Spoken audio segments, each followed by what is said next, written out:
ஐயா, படையல போட்டு சாமி கும்பிடுறதுக்கு முன்னாடி ஊர்ல இருக்கிற எல்லா பெரிய தலைக்கட்டுக்கும் பரிவட்டம் கட்டி மரியாதை பண்ணிடலாங்க ஐயா.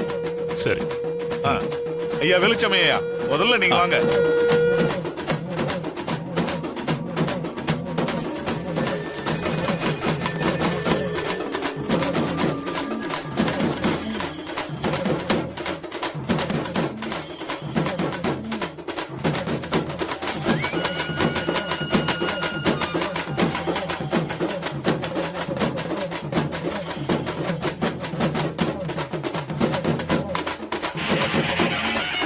அடுத்தது நம்ம வெள்ளச்சாமி ஐயா மகன் மகேந்திரனுக்கு பரிவட்டம் கட்டிடலாம். வாங்க ஐயா.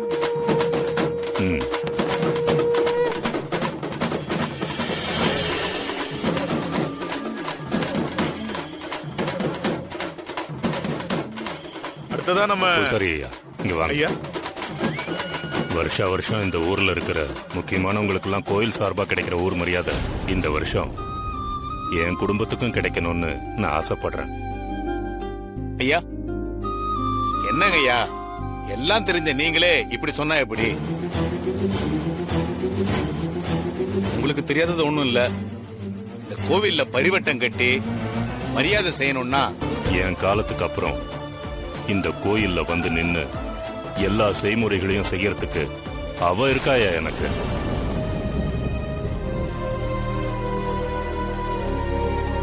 ஆளாளுக்கு எனக்கு வாரிசு இல்லைன்னு சொல்றீங்களே, எனக்கான அடுத்த வாரிசு வானதி தான்.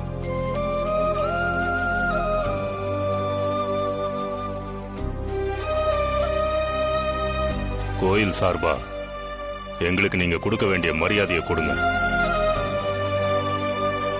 பூசாரி, அந்த பரிவட்டத்தை எடுங்க. அடங்கியா மேளத்தை. வானதி வாமா.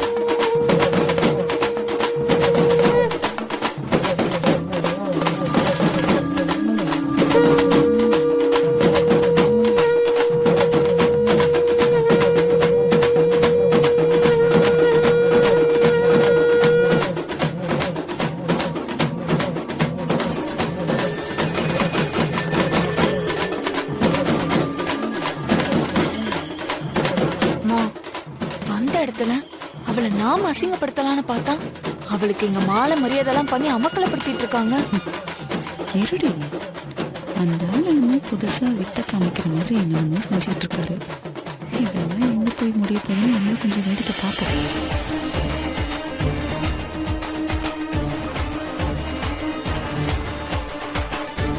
பூசாரி ஐயா, சொல்லுங்க. எல்லா தலைக்கட்டுக்கும் செய்ய வேண்டிய மரியாதை எல்லாம் செஞ்சு முடிச்சாச்சுல?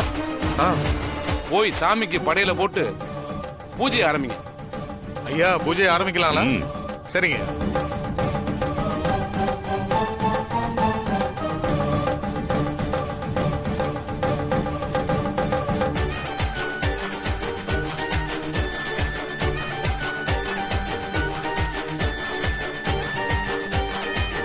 வா, வந்து எல்லாரும் முன்னாடியும் சொல்லு.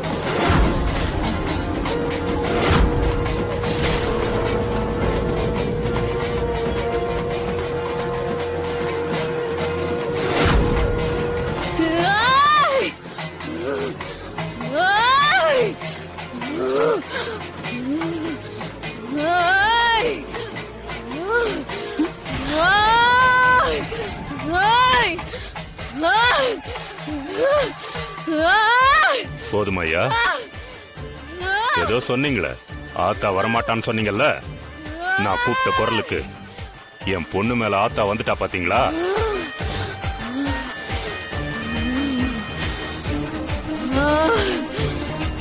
ஐயா, எனக்கு என்னமோ அந்த பொண்ணு நிஜமா சாமி வந்தார மாதிரி தெரியல. சும்மா ஒரு இதுக்காக நடிக்குதோன்னு தோணுது. என்ன பேசுற நீ? போயா. வந்திருக்கிறது யாருன்னு தெரியுதா? தெரியுதாடா? யாருக்காக இந்த கோவிலை கட்டி இவ்ளோ பெரிய திருவிழாவை நடத்துறீங்களோ அந்த ஆத்தா தான் வந்திருக்கேன்.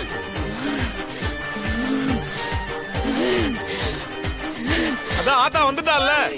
யார் யாரெல்லாம் ஆத்தா கிட்ட அருள் வாக்கு கேட்கணுமோ வந்து கேளுங்க. ஆத்தா எனக்கு அருள் வாக்கு சொல்லுங்க. ராமையா பொண்ணு தானே நீ? ஆமா ஆத்தா. உன் அப்பா ஆத்தா செஞ்ச தர்மத்துல கொஞ்சம் கூட நீ செய்யல. போ, போய் ஊருக்கு நல்லது செய், இல்லாதவங்களுக்கு அள்ளி கொடு.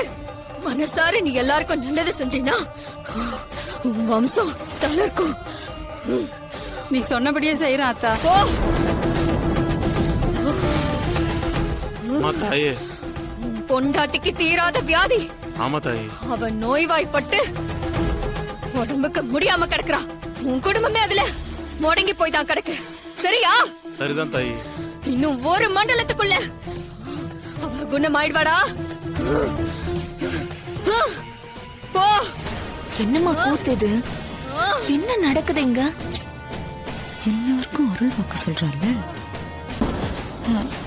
ஆத்தா, இங்க இருக்கிறவங்க எல்லாருக்கும் அவங்கவங்க மனக்குறைய உங்ககிட்ட வந்து சொன்னாங்க. எனக்கு கூட மனசுல ஒரு குறை இருக்காத்தா, அத சொல்லலாங்களா? சொல்லு, உனக்கு என்ன தோணுதோ சொல்லு. ஆ, அது அது வேற ஒண்ணும் இல்ல. நீங்க அருள் வாக்கு சொல்றதுக்காக இறங்கி இருக்கீங்களே, இந்த புள்ளையோட எதிர்காலம் எப்படி இருக்கும், அவ எதிர்காலத்துல எப்படியெல்லாம் வாழ போறா, எப்படியெல்லாம் இருக்க போறா, இதெல்லாம் தெரிஞ்சுக்கணும்னு ஒரு அம்மாவா எனக்கு ஆசையா இருக்குது அத்தா. அத மட்டும் கொஞ்சம் சொல்ல முடியுங்களா?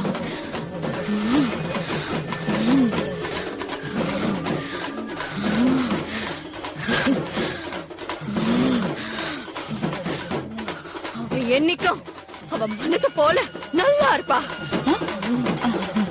கோடீஸ்வரி மாதிரி நல்லா இருப்பா, நல்லா இருப்பா. ஆத்தா, நீங்க சொல்றது 100% உண்மைதானுங்க. அவளுக்கு என்னங்க குறை இருக்குது? அவ பிறந்த இடம் என்னமோ அனாத ஆசிரமமா இருந்தாலும் அவ வாக்கப்பட்டு போனது பெரிய குடும்பமாச்சுங்களே. இதோ எங்க சம்மந்தி அம்மா கோடீஸ்வரி ராஜராஜேஸ்வரி, அவங்க பெரிய மனசு பண்ணி அவளை மருமகளா ஏத்துக்கிட்டாங்களே. அப்போ அவ நல்லா தானங்க இருப்பா.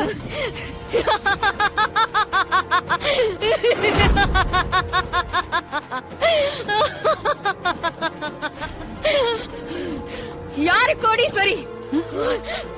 அந்த ராஜேஸ்வரி கோடீஸ்வரியா? அந்த ராஜேஸ்வரி கோடீஸ்வரியான்னு கேக்குறேன். எல்லாரும் சொல்ற மாதிரி அந்த ராஜேஸ்வரி கோடீஸ்வரினா நான் இறங்கிருக்கேன். இந்த பொண்ணு கோடீஸ்வரிக்கலாம், கோடீஸ்வரி. புரிஞ்சுதா?